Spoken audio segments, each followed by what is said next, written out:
Hello, folks. I'm here with a quick message, and I'm gonna be quick, really quick. Um, I was just having a conversation, praying and talking to God, and once again, He led me to Scripture, Matthew 16:11.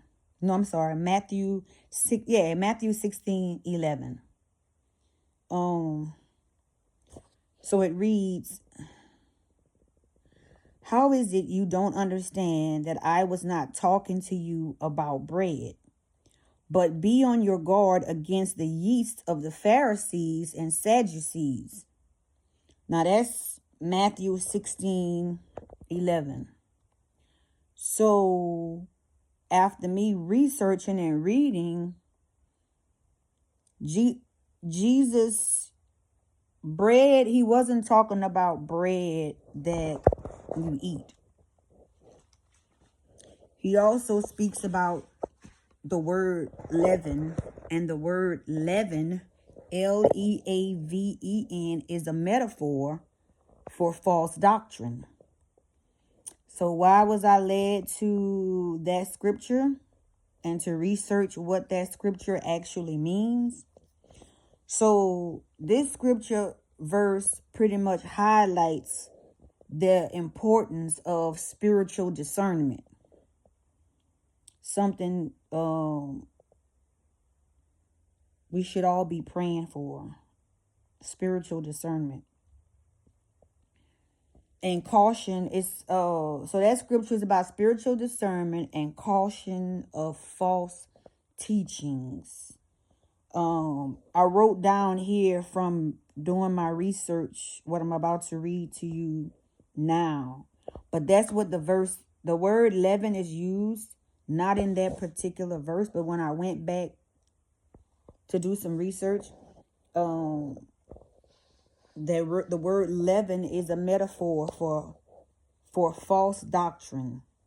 And again, like I said, that verse pretty much highlights how important spiritual discernment is, and to be cautious against false teaching. So I want to read this.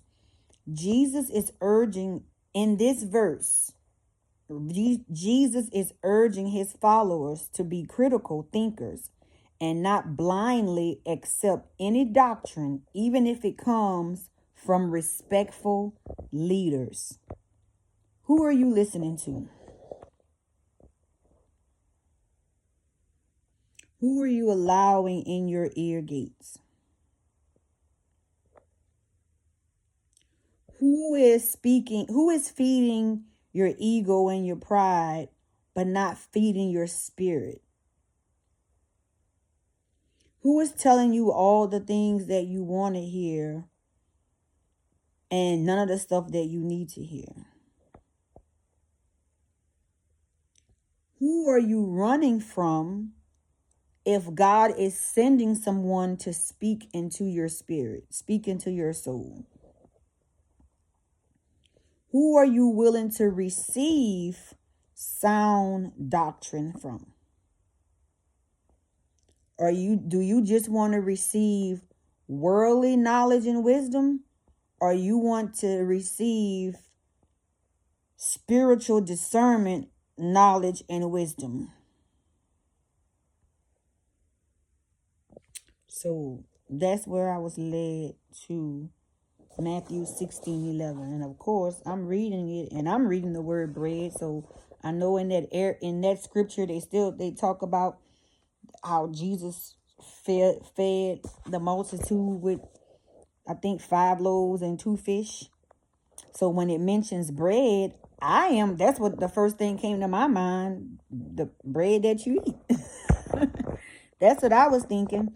But after researching and going deeper, no. Wasn't talking about bread that you eat. Talking about not the bread for the spirit, not but the bread for the flesh. I'm sorry. You're talking about that bread for your spirit. Are you being spiritually fed by the right people? Are you opening yourself up to be spiritually filled by the right people? Are you allowing yourself to eat spiritually? Or are you allowing your flesh to eat and get full while you starve your spirit?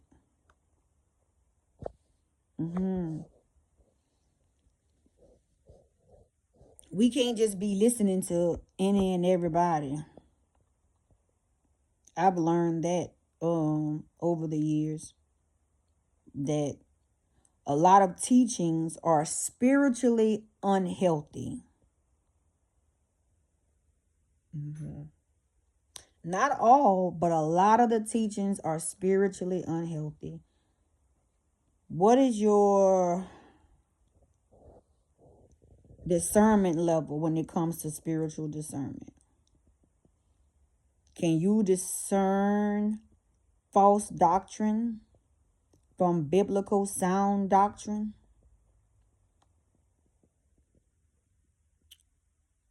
I remember I was like that at once, to where if it sound good, it makes sense, then it must be true.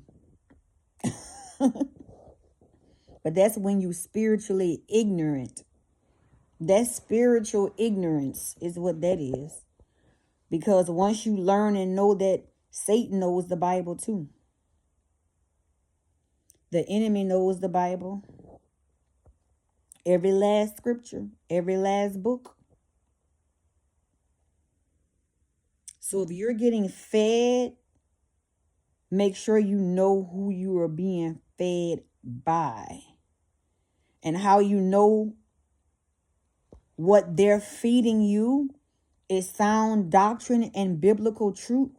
Look at their lives and how they are living. Look at who they sit under. Is there anyone that has authority over them to correct them, to guide them, to counsel them, to keep them from wavering in their faith? Are they sitting underneath someone? At work, we'll call that like a chain of command. If you have an issue or something at work, you'll go to HR. Then HR bring it to upper management, or upper management, and then they'll start their investigation, and then they'll take care of the matter like that. But when you don't have covering, when you don't have a spiritual leader, a spiritual father, a spiritual mother, when you don't have that covering where your spiritual mother or spiritual father can tell you, look, you messed up, you messing up. You don't need to be doing this right now. You can't be doing this. This is not even allowed. You're not allowed to do this. You need to sit down, or you need to stop. Because you need, it's protocol to this. But same thing happens in churches.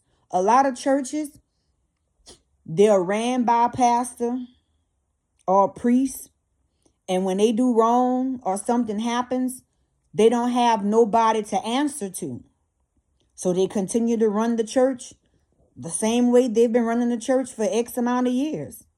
So nobody can't tell them you're wrong. Like, this is not how you should be leading God's people. This is not what you should be doing. So what ends up happening, they start losing members, because there's no one for the members to go to that's higher than the pastor or the preach, because he owns the church, he preaches at the church, he runs the church, he is the higher authority. But what happens when the pastor or the preacher is not following God's commands?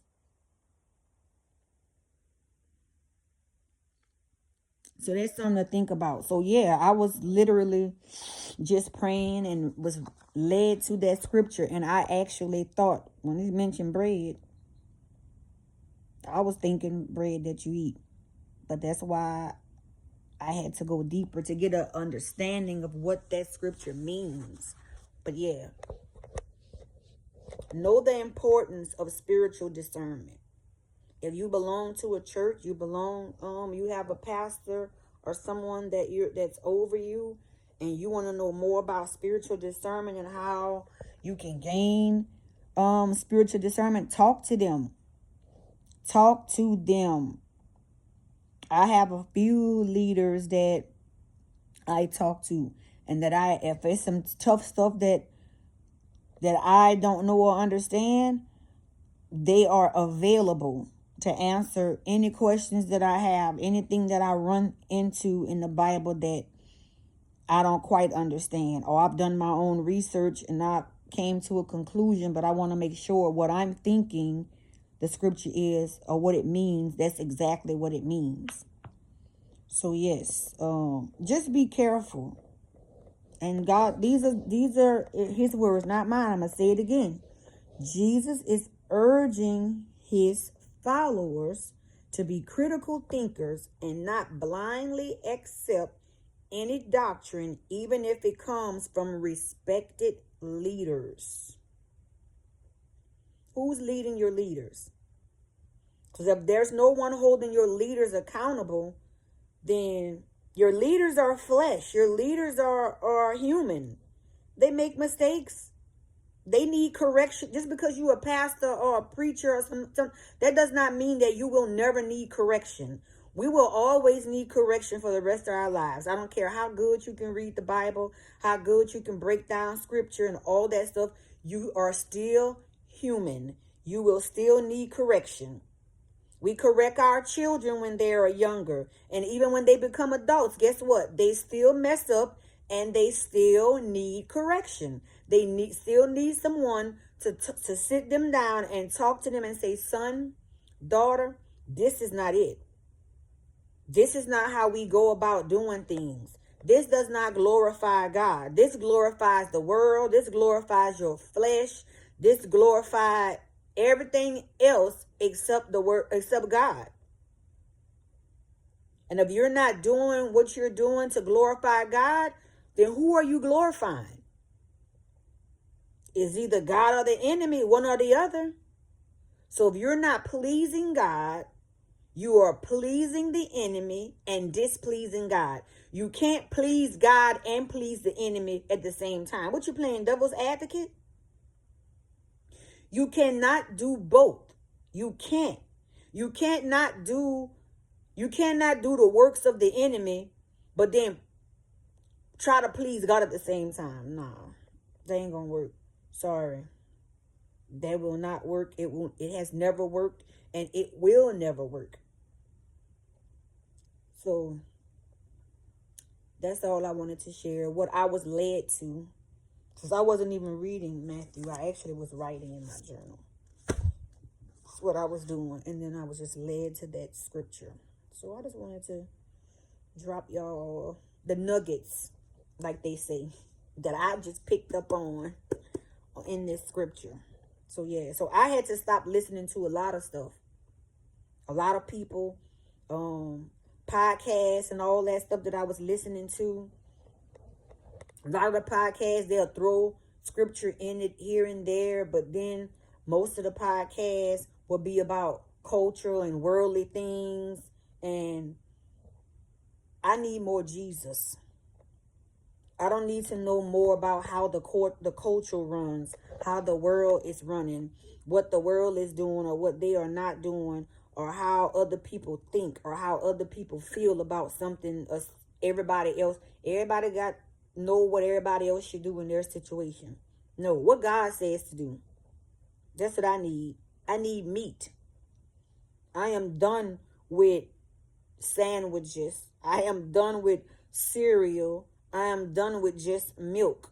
I need meat. So if you're not talking about straight sound doctrine and you're just using scripture to back up what you're saying, but then there's no depth in it, there's no model behind it, because we have to model what we teach and preach. We have to model that. We have to definitely model that.